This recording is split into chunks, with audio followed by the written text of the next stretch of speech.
Halo anak-anak semuanya, bagaimana kabar kalian hari ini? Semoga kalian semua dalam keadaan sehat ya. Hari ini jumpa lagi dengan Bu Fitra. Kita akan belajar tentang kata baku dan tidak baku. Untuk tahu lebih jelasnya, mari perhatikan penjelasan berikut ini.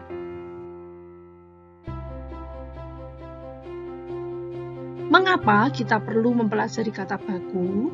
Karena penggunaan kata baku dan tidak baku itu penting sekali, terutama dalam kita menulis sebuah kalimat atau menuliskan informasi. Apa yang dimaksud dengan kata baku?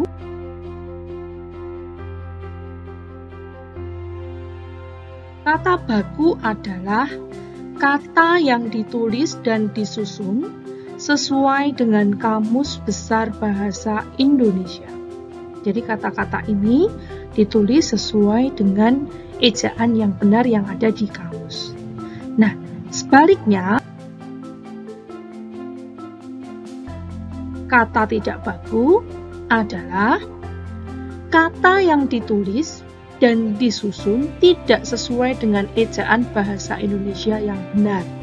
Jadi berkebalikan antara kata baku dan kata tidak baku itu berkebalikan.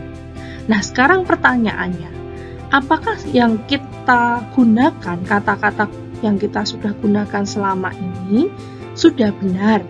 Sudah termasuk kata baku atau belum? Nah, kita simak penjelasan berikut.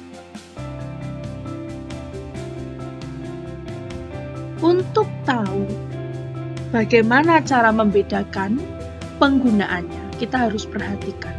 Kata baku ini harus digunakan pada surat resmi, laporan ilmiah, laporan kegiatan, kalimat efektif, dan hal lain yang bersifat resmi.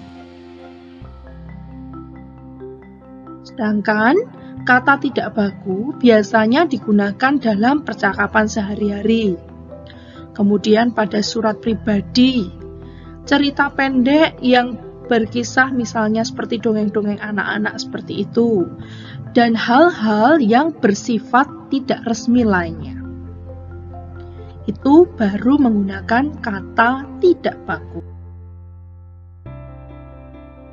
Untuk memahami kata baku, kita harus tahu pula cara membedakannya dengan kata tidak baku. Salah satunya, pembedanya adalah dapat kita lihat dalam ciri-ciri kata baku.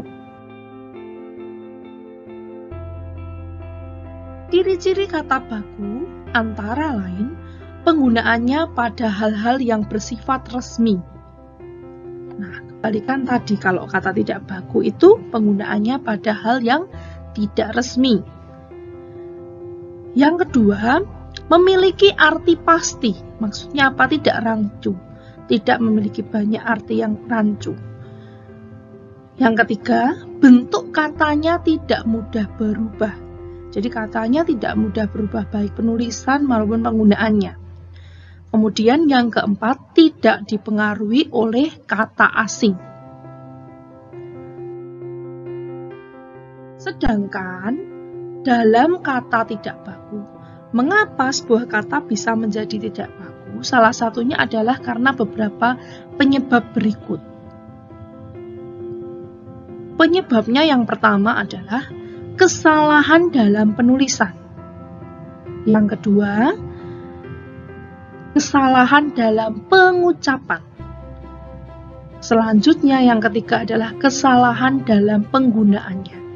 Jadi ada 3 hal yang menyebabkan kata tidak baku.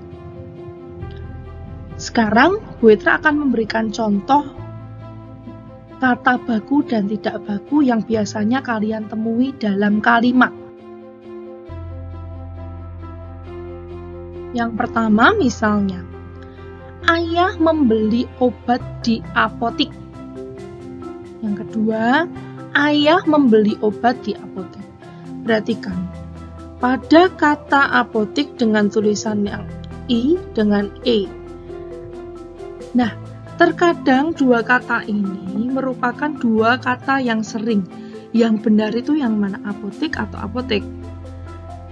Yang baku itu adalah, nah yang pertama ini salah, maka tidak baku. Yang kedua itu baru yang benar, apotek. Nah, selanjutnya yang kedua, ibu sedang menulis surat izin. Atau ibu sedang menulis surat izin, pakai Z atau pakai C. Nah, kita lihat di sini.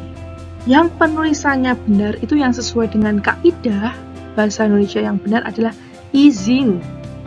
Ya, dari kedua kata ini. Maka yang baku adalah izin.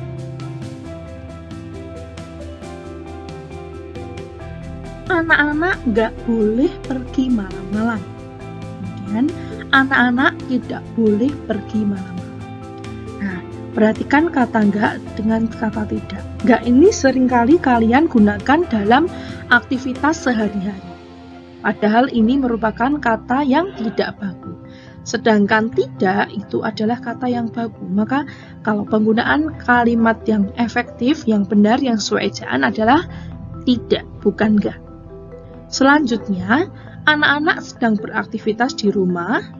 Yang kedua juga sama, anak-anak sedang beraktivitas di rumah.